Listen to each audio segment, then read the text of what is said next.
Okay guys, let's recap. In last video, we did the planning, and after we planned, we went shopping for our material. And after we got our material, we started the install, and we installed the wallpaper.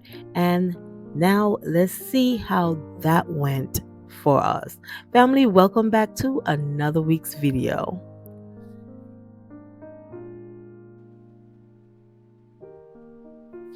Okay, family, so here you can see where I installed the 3 sections of the wallpaper. But remember, I told you that we needed a second roll, and we did order 2 rolls. However, the dye lot for the second roll is not the same color, it's darker than this one.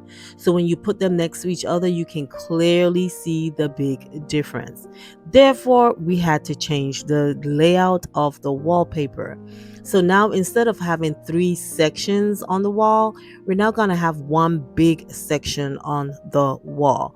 So I am doing this. I'm feeling very resistant to do it this way because, we already agreed was loving the 3 sections, but now we have to change it.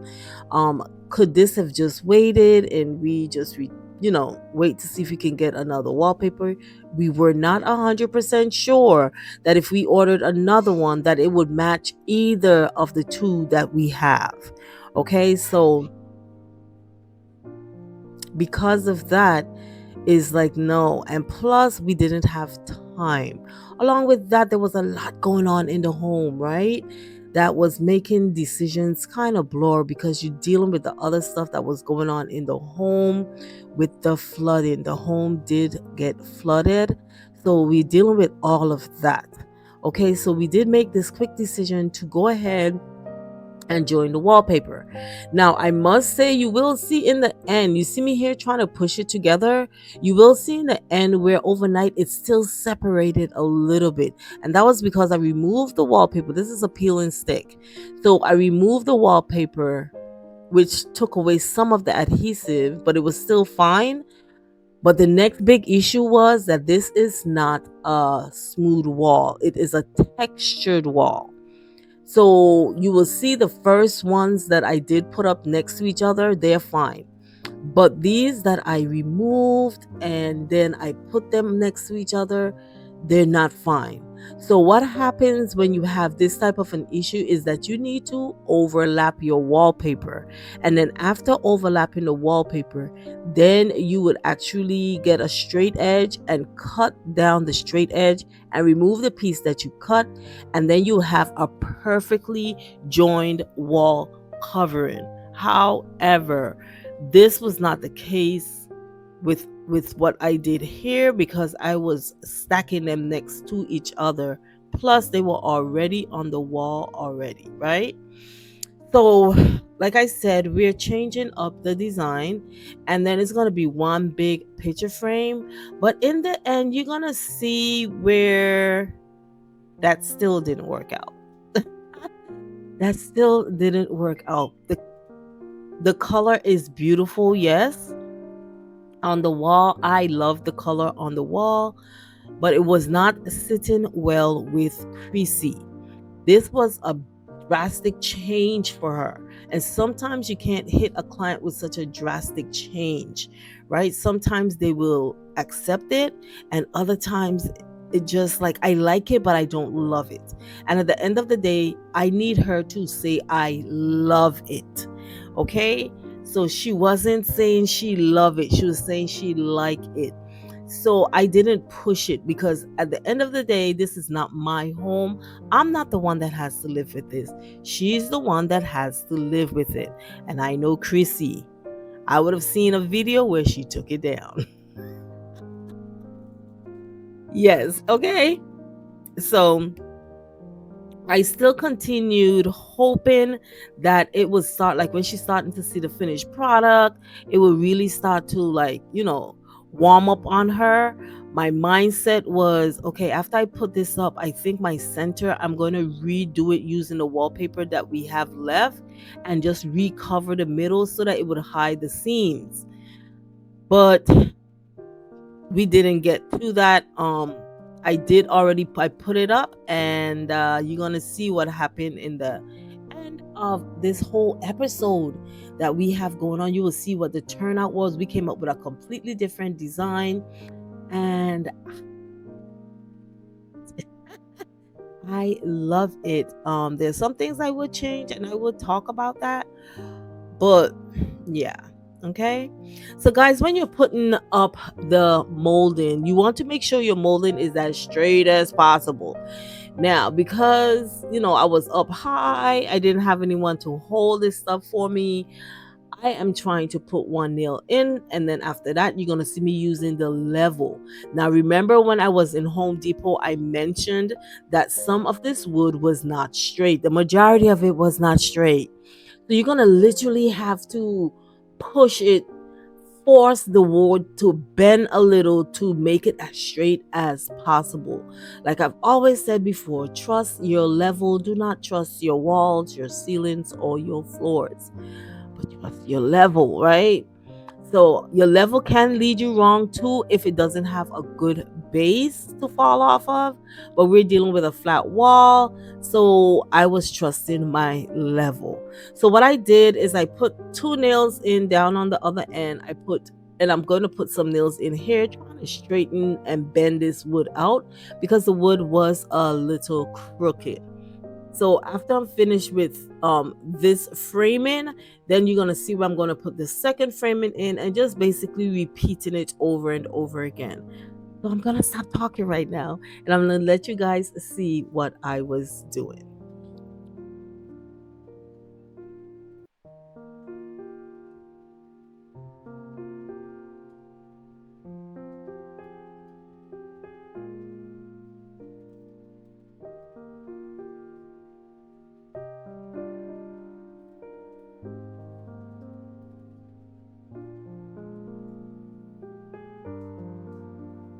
One quick thing I want to mention here is you see me measuring over again, right? I am doing that because remember we changed the design. That's number one. We didn't change the height or anything, but the width of it is going to change. However, remember you saw me cutting that 3 inches. I just want to double check. This is not my wood. This is not my money. I do not want to spoil any of these cuts. And I didn't because I was checking twice, 3 times before I made a cut. Now you can go ahead and make all your cuts, create your framing on the floor, and then move it to the wall. The reason why I didn't do that is because one, this piece is too big. I was thinking about it.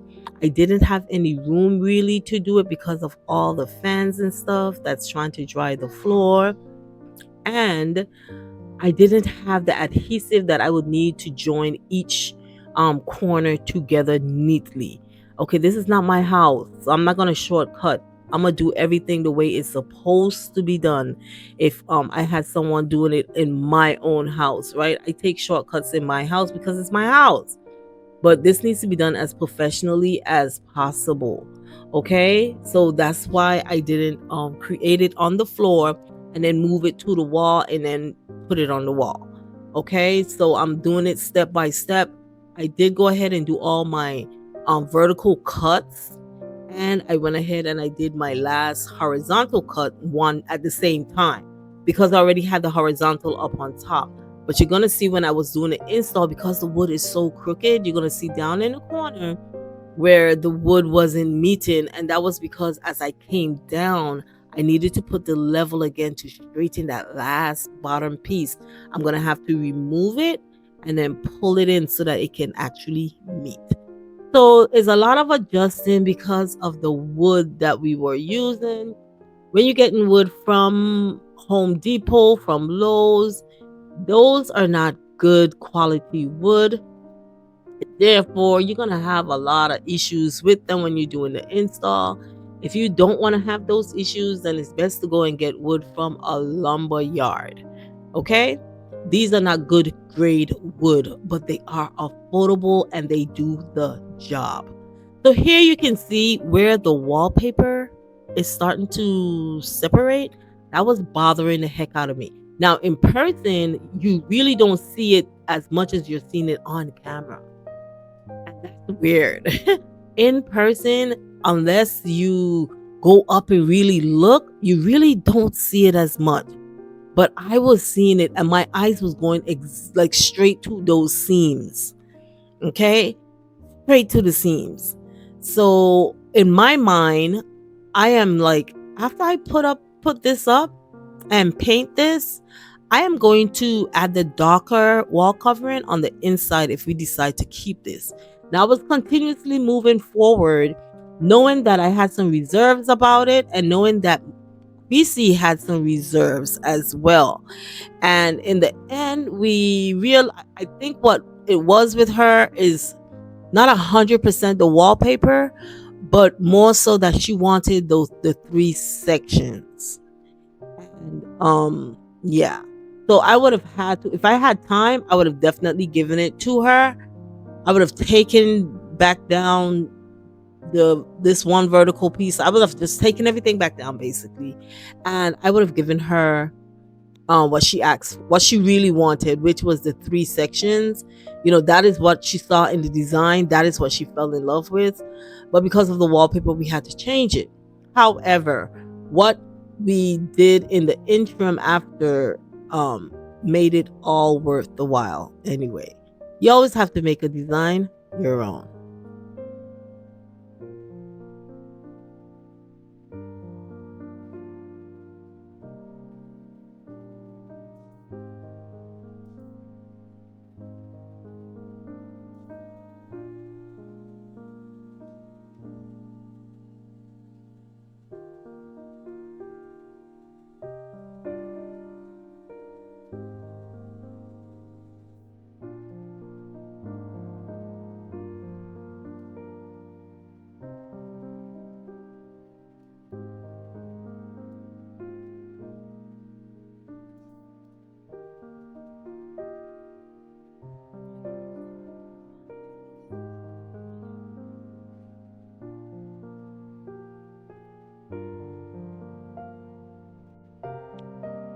Okay, family. Here, what I'm doing is I'm trying to recess the nails that didn't go all the way in because I want a smooth paint job on these wood. Plus, you don't want someone passing and it snags on their clothing. So if you have any nail that is not that did not like went all the way into the wood, you need to push them in there. Okay, so that is what I am going to be going around the whole framing and doing. And next, what I'm doing right here is I'm using some wood putty, and I am basically going and caulking all the little holes from the nails. This is an extra step that you definitely need to do before you paint. You need to close up any gaps that may be there from your cuts. You need to close up any holes that were caused by you nailing this to the wall. After that, you have to let it dry overnight. I mean, there's no way around this. I'm not using some people use the sparkle that you would put on drywall to do this. I don't like to do that because sometimes over time that do fall out depending on vibrations and stuff like that. So that's why I prefer to use the proper thing, which is the wood putty. Again, this is not my home, this is someone else's home, so I have to do things the right way. So after you let that dry overnight and you go check it and it's ready to sand, you want to sand it down, just a light sand. I did use 180 grit sandpaper, and that is what I used to sand it down to give it a smooth finish. It was quick, easy, in a hurry. Now what I'm doing is I am adding the painter's tape. Now I do not like doing it like this. I prefer to have painted those, put them up, and did what I did, and then I could have just go through with the paint and just paint them. I didn't have time for them to sit and dry, nor did I have places to lay them out. I probably could have done it in the garage, but like I told you, there was a lot going on in the home. So I didn't paint these before putting them up. I just decided, okay, I'm gonna go and just put the painter's tape and so forth. So that is what you're seeing me doing here.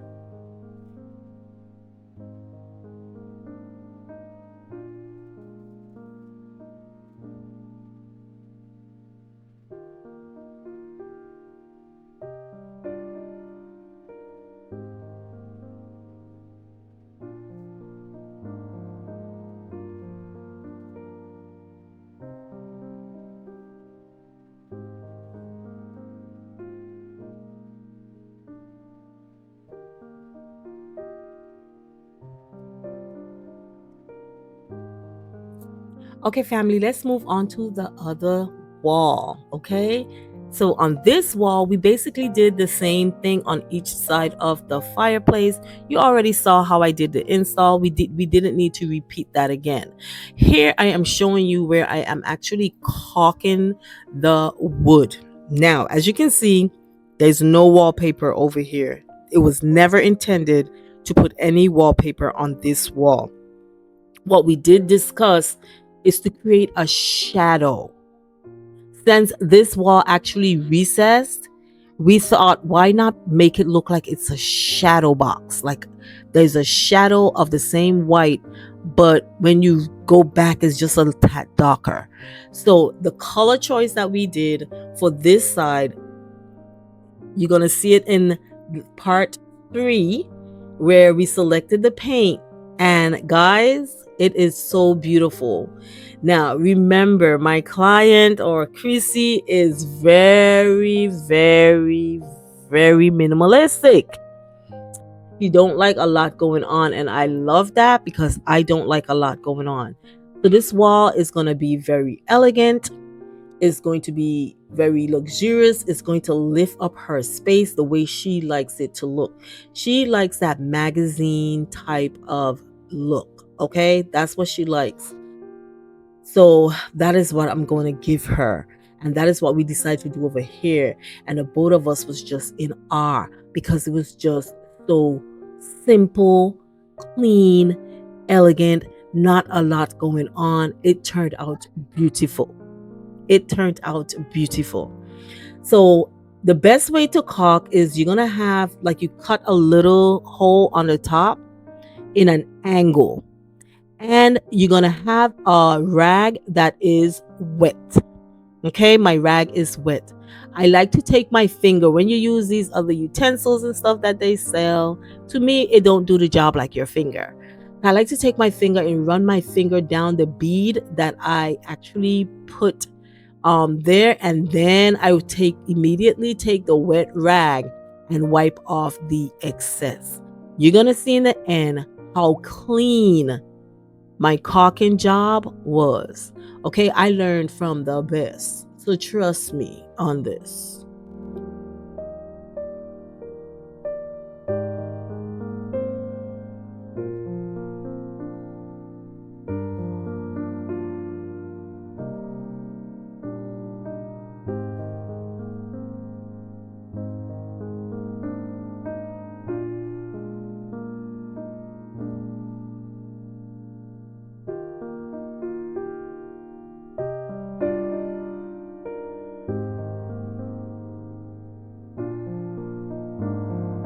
Okay, guys, so now you see how clean all of this looks.